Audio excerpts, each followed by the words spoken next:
We will now see how to export the module in a format that will allow us to keep track of everything that learners do on our LMS platform. Here, I am taking Moodle as an example. We will proceed with an export in SCORM format, which allows our module to communicate with the LMS and provide all the information including access, grades, etc. So we will proceed to export the module, for example, Humanism EIA in this way. I click on Export and Share. I will then select the SCORM 2004 version, which is the most recent and works in principle on most platforms. If the platform is too old, you need to use SCORM 1.2, but in my case, it worked with 2004. I click on Download.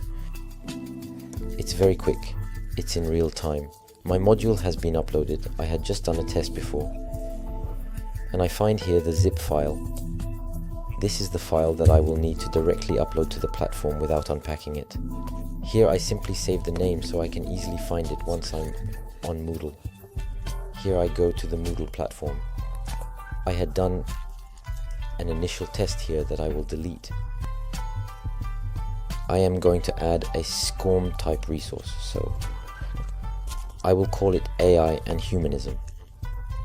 In the description, I will put click here to access the module. I will then retrieve my zip file here and drop it to my local system. I will leave everything as default. I could modify, for example, the grades. I will set a grade out of 20. I could change the number of attempts, etc. This is everything we will generally find in Moodle, especially when setting up tests or assignment submission activities, for example. Here in my case, I will rather leave it in formative mode since it is the best attempt that will be kept in terms of points. But I could definitely use it as an assessment module as well, even though I recommend using it more for formative purposes. I click on Save and Display, and now my module is well integrated. I see that there are currently 0 attempts made, that the assessment mode is the best attempt, etc. So as a learner, I could click on Enter here to access the module. Moreover, I definitely recommend reducing the menu on the left for easier navigation. And here I will be able to simply play this module, moving from one activity to another. What will be interesting now as a teacher is that I will find this module here in the grades section of my Moodle space.